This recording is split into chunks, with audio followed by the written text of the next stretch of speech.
So it's a great honor that we have with us our Assemblyman Kieran Lalor from Dutchess County. He's a Marine Corps veteran from Operation Iraqi Freedom.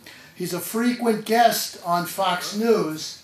And in fact, one of our members and our good friend Maria from Astoria, called me and said, "You got to get this guy to a meeting." So she called him, and she gave me his number to call as well, and we spoke to his scheduler.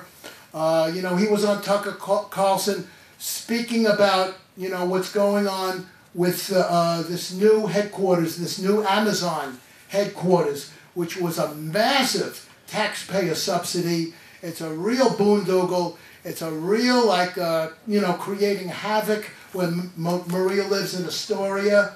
And he was really speaking out so, you know, vociferously against it.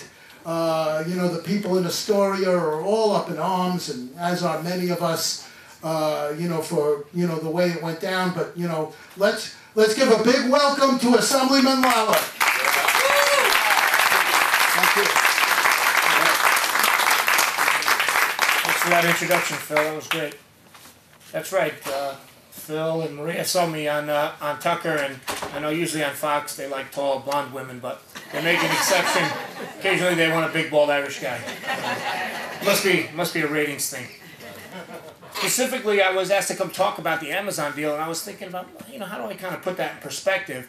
And what I thought of was to give you the long, sad trail of the previous corporate welfare boondoggles in the recent past here in New York State, and that will give you a real clear idea of where this Amazon deal is going. And I never liked the David Letterman show. I never liked David Letterman. His show, the Tonight Show, got subsidies, but I do like top 10 lists. So I'm going to give you the top 10 corporate welfare boondoggles of the Cuomo era. And it's the Cuomo era, but unfortunately people from my party, our party, the Republican Party, participated in these kinds of things. And that's something that we should definitely clean up, and our state will be better off and our party will be better off. You remember Startup New York? It wasn't that long ago if you were watching a Yankee game, or I guess in Queens you watched Met games. You couldn't go through a set of commercials without a Startup New York open for business advertisement. The humongous ad campaign. In fact, in 3 years they spent $53 million just on the ad campaign, advertising to New Yorkers to bring businesses to New York, when what they really should have been doing was advertising out of state to bring in. But here we are in New York, we're watching them. It created a big 722 jobs, which, you know, if you do the long division there, that works out to $73,000 per job created, but that doesn't count the tax benefits and the lost revenue to the state, and it doesn't count the administrative costs. So that Startup New York program, about $100,000 of your money, my money, taxpayer money per job created. Anybody know where Canandaigua is? It's beautiful. I'm from Fishkill, which is, to you, upstate, to a lot of people upstate. Canandaigua is way upstate. It's practically Canada. And beautiful place, wine country up there. There's a place called the STC Center. And SUNY Poly, which is a taxpayer-funded organization, part of the SUNY system, they paid $39 million for a big office complex, factory, a foundry dedicated to making semiconductors and silicon wafers. Sounds great. All the politicians were there to cut the ribbon when this happened early in the Cuomo years.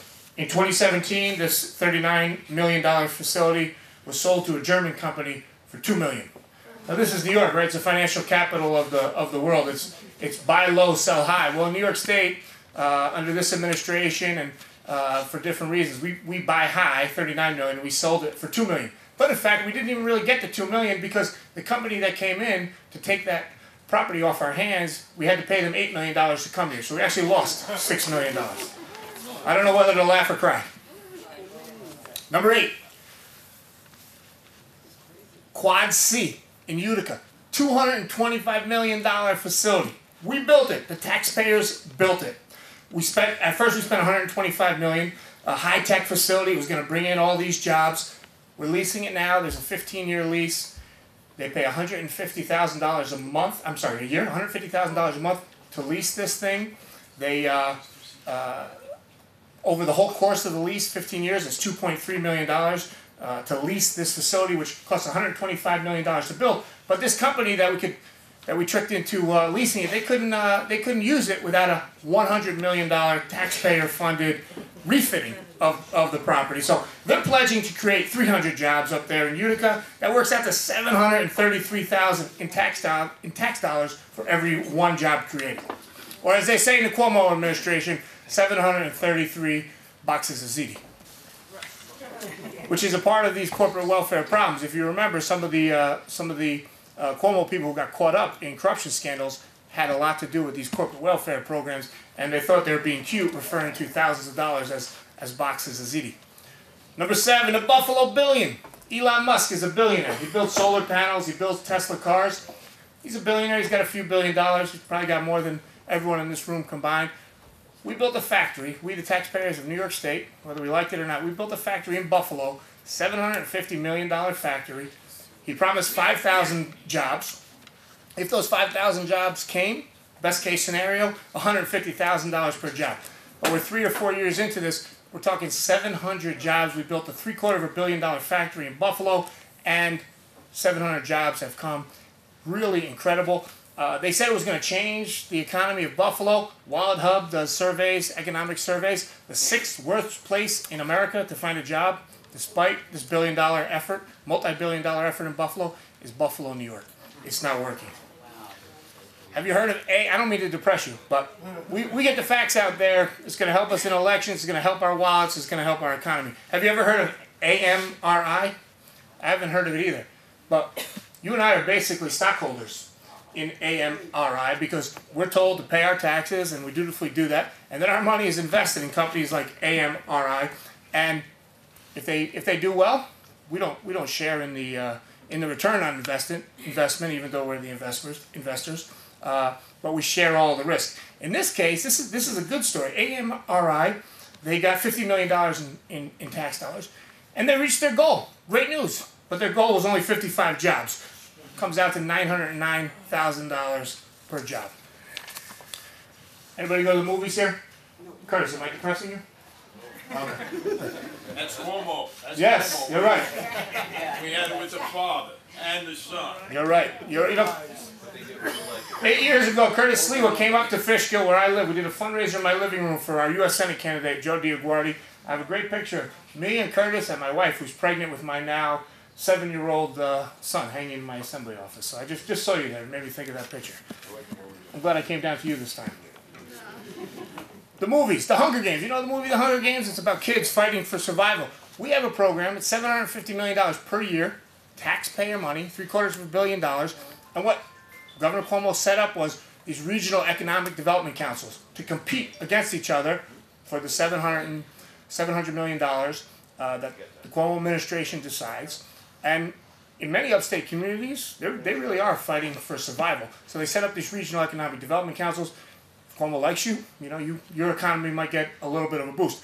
But one of the amazing things is you can sit on these councils, apply for this money, and there's no ban on self-dealing. So you can be on the council and say, our economic priorities in the Hudson Valley where I live is this project. And by the way, I own the land where this project is going to be built. And that has happened. Or I'm the president of the college, and the taxpayers are going to come in and revamp our facility. And there's no conflict of interest, no ban on conflict of interest. You don't even have to divulge the conflict of interest. It's so bad. Any Knicks and Ranger fans here? Woo! All right, yeah. Been a tough while. I'm a Knicks fan. I'm not really a hockey fan, but I'm a Knicks fan. Everybody in here pays their taxes? Yeah. Definitely. Madison Square Garden hasn't paid property taxes since 1982. 1982. Patrick Ewing was a freshman at Georgetown. Mark Messier was a rookie with the Edmonton Oilers. The last time Madison Square Garden paid taxes on that property is $48 million a year that they pay into the city coffers. But we gave them the sweetheart deal because the Jets and the Giants a generation ago had moved out to Jersey. And Madison Square Garden said, hey, we're going to move the Knicks and the Rangers out. So he said, don't go. You don't ever have to pay taxes again. For 5 years, I sat on the real property tax committee in the assembly. In fact, I was a ranking member. And every year, the bill would come up to strip Madison Square Garden, owned by a billionaire. The value of the Knicks and the Rangers, multi-billions of dollars, because it's in Madison Square Garden, because it's in Manhattan. So the value of that franchise depends on its location. So they're not going anymore. It's not 1982 anymore. We had Rudy Giuliani in this city and cleaned it up, and I've got a lot of people that still have something to do with it. There's only 7 or 8 members of the Real Property Tax Committee. But when we meet in the committee to discuss this bill, there's an army of lobbyists in the room, outside the room, sent up by Dolan, sent up by Madison Square Garden to twist arms. And sometimes it looks like we have the votes just to get it out of committee, to get it to the full 150-member assembly. But something always happens. The lobbyists twist the right arm, and it never comes to be. But it's $50 million out of your coffers here. Most of these things are upstate New York State taxpayer things. So this is directly out of the New York City coffers, which I'm sure hits home with everyone here. We like to build factories. You know, when I was a kid growing up, it was the Cold War, and then the Cold War ended, and we were the free market people, and we were the free enterprise people in the United States. And the Soviet Union doesn't exist anymore because they had a central planning economy and a command economy. Well, they own the means of productions. Governor Cuomo likes to own the means of productions. He built up in Onondaga County, which is the county where Syracuse is. He thought it was going to become a great place to make movies. So he said, hey, taxpayers, give me $15 million. I'll build this factory. It's there 4 or 5 years, not one tenant. Nobody came to Onondaga County to make movies. We sold it in 2017. We, the taxpayers, sold it in 2017 for $1. It's like the old Price is Right. Remember the smart guys on the Price is Right? They would bid $1, get the lowest bid. They got it. And speaking of movies, every budget, and the 6 budgets that I've worked on in Albany, has a subsidy to make movies in New York State. It's $420 million, almost $500 million every year. In 2013, Governor Cuomo set up a commission and said, hey, I want you commissioners to review the tax code. Tell me what's working and what's not working. Governor Cuomo's own commission said, you know what? This tax credit for Hollywood, which is a refundable tax credit, which you get 1/3 back. If you're a filmmaker, you get 1/3 of your production costs back. So it wipes out, in many cases, the tax liability, and we end up cutting a check to Hollywood filmmakers. Cuomo's own tax commission looked at it and they said, you know what, we should either eliminate this or scale it back, because for the most part, it creates temporary jobs and it doesn't create the kind of full-time jobs that can support a New York family. But he's ignored his tax commission, and every year that $420 million goes out the door. We know for a fact in this case there's a pay-to-play element. Remember when Sony Pictures got hacked a few years ago? Their emails were hacked by, I forget, I think they said it was the North Koreans, but regardless, emails got leaked, and there were emails between Sony executives, and they're saying to each other, hey, we better get to that $25,000 a person Cuomo fundraiser in California today, because Cuomo, quote, is a protector of the New York State film tax credit. So we know campaign dollars are going to Cuomo, and tax dollars are going to Hollywood, and we're not getting the jobs to show it. And that's how I know the #1 corporate boondoggle of all time is going to be the Amazon deal. It already is a boondoggle for a couple of reasons. Number one, when New York was asked to put out a bid to bring this in, and we're giving $1.5 billion, there was going to be one second headquarters. There's going to be Seattle, and then another one. Well, when we got the news, hey, we won in New York, right here in Queens, we won the Amazon second headquarters. It was half of the second headquarters. So I wrote a letter to Cuomo 6 weeks ago now, and I said, hey, since we're only getting half, was our bid cut in half? In other words, we're only getting half the jobs we originally bid on. So was our bid cut in half to reflect that? I haven't heard back from the governor's office, which I haven't gotten an answer, which I think is my answer. Virginia, which is getting the other second headquarters, same promise, 25,000 jobs. We're paying $1.5 billion in tax subsidies. They're only giving $500 million in tax subsidies. So I'm thinking to myself, they're getting the same amount of jobs for 1/3 the price. I think somebody in this room should send Governor Cuomo the art of the deal so he can make these deals a little more pro New York. And it's beyond dispute that Amazon, dynamic business model, God bless them, they're growing, they're doing well. But we know that they drive small businesses out of existence. Go to the malls today, empty storefronts left and right. And if that happens in our free enterprise system, that's one thing. But you can't ask the mom and pop who were just put out of business to reach into their pockets and subsidize the monster that just put them out of business. It's wrong economically and it's wrong morally.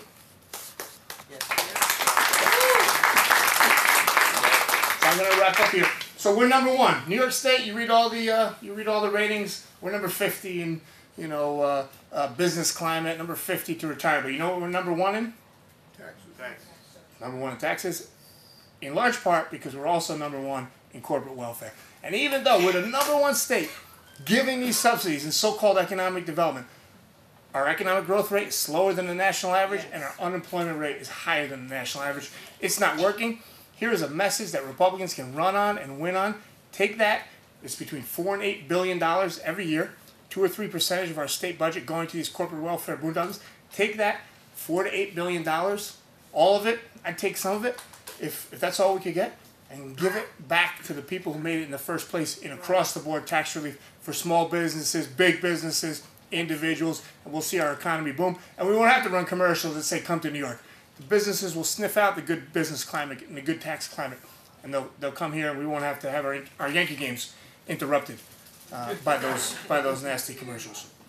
So I'm inspired by everybody in this room tonight. It's great to see a group of Republicans out on a cold January night. There's a million different things you could be doing now, but you're out here fighting for your country and your community, so God bless you, and thank you so much for having me.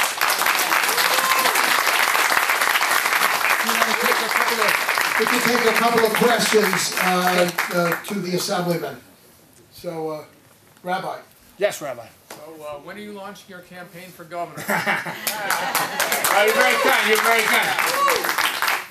You know, if you see the little card I handed out, left over from my campaign, but I don't like to waste. So, I have 4 little kids, 12, 11, 10, and my little guy's 7. So, no time soon, but it's very nice of you. It's very nice of you. Matter of fact, I heard you speak. I was going to ask you the same thing. I'll be on the ticket with you. That would be a great ticket. Upstate, downstate. Good. Who Yes. do you think what kind of candidate do we need to put up against that thing? You know, the candidate definitely matters. He's got to be able, or she has to be able to raise money or have his or her own money. But we really have to win hearts and minds. You know, what we as Republicans do, September and October, we start bombarding voters with mail saying, vote for us because of X, Y, and Z. We need to now, in the off year, in the odd number year election, start telling people, hey, you know what less taxes means? It means there's that much more in your wallet. There's that much more to go to your son or daughter's college education. Start doing that. And if we set that environment, we'll have a lot more luck winning a statewide election. But the next real test is in 22 months. And I'm hoping your assembly candidate will run again and your senate candidate will run again, because if we keep the momentum going and the name recognition that you have now and start winning hearts and minds on issues now, we're going to have much better luck. And the big battle in 2 years is the state senate. I think that the Democrats controlling the Senate are going to fall on their faces, and it's going to be a real opportunity to win back Senate seats and win back a majority in the Senate. And in fact, the senators we'll get, I think, will be better than the ones we had when they were in the majority in the past. Yes, ma'am. I think the information you just imparted to the audience is just amazing. My question is, was it ever raised by Moll and Narrow, all this wonderful, juicy information that you had? Right. I mean, because that would have just like swayed everyone. Why? I mean, I don't have any knowledge of this. I'm hearing it now. And So, I feel Mark Molnar was actually my predecessor in the Assembly. He's my county executive. He's my friend. I think he did raise it. I think it's very difficult to get traction. You know, if a tree falls in the woods and nobody hears it, did it make a sound? You know, I think he was making a lot of those sounds, but he didn't get the coverage. I didn't hear any of that. Did he come to the Queens Village? Yeah. Oh, you Yes, did? I didn't hear any of that. And let me tell you, I'm gonna start if writing that was speeches from now on. If that was the top 10 right there, that would have been easy. Right. Well, I told you it's a winning issue. I hope everyone adopts it. Yes, ma'am. I believe that New York State establishment GOP is purposely picking candidates that won't win. Like Moll and Narrow never had a chance, in my opinion. I think they need to do it like the Yankees do. You need a farm team. You need to bring up talented, diverse, conservative people and bring them along and support them and teach them and show them how to be good candidates and then run them. At this club last year, we saw in Holland, I think his first name was Don Daniel. William. Joe Holland. He seemed like a viable candidate. He seemed like a wonderful man. And the GOP in New York State really abandoned him. So I am really concerned about the establishment GOP.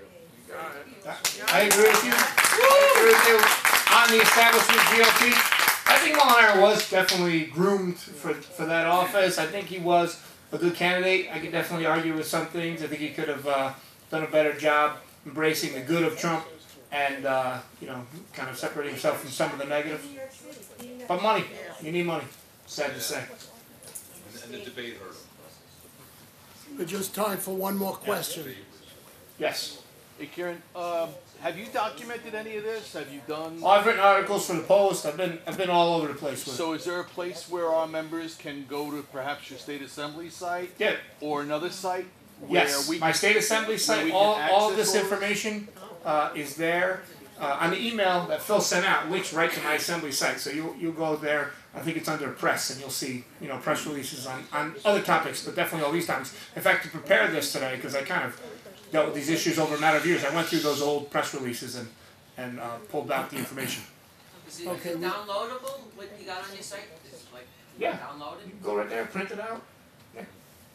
Yep. This guy really wants to ask a question. One more. Okay, thank you. Yes, sir. Sorry. Can you give us your interpretation of the new tax law that was passed last year in Congress? The federal tax law? How it's affected New York homeowners in terms of the property tax exemption. Is it beneficial? Because I've been debating with a lot Yeah, of my relatives. so basically what that about did was It's it cut taxes for a lot of people, but it left higher income people or people who have higher property taxes. It was a tax increase on them. I would have liked to see a tax decrease on everyone instead of a decrease on some and an increase on others. But I think for most middle class people, it was positive. It's the people at the higher end that are going to be hurt, which is not ideal. But it's definitely the governor and people on the left have definitely criticized it as anti-middle class. I don't believe it's anti-middle class. Just cut the in terms of property. the property tax exemption though, that 10,000 cap, will it hurt New York homeowners, New York City homeowners, New York State homeowners? If they have a big house, expensive house, and they pay a significant amount of property tax, they're not going to be able to get that deduction anymore. I don't want to take up any more time because we have Curtis and Barbara here, but I know if we all march down to Madison Square Garden, there's $48 million there in property taxes we can get back from everything. Yeah. All right, thanks a lot, Phil. Thanks a lot, Rick. Thank you very much, Assemblyman Lalor. Thanks for coming down and giving us important, that's valuable information for all of us.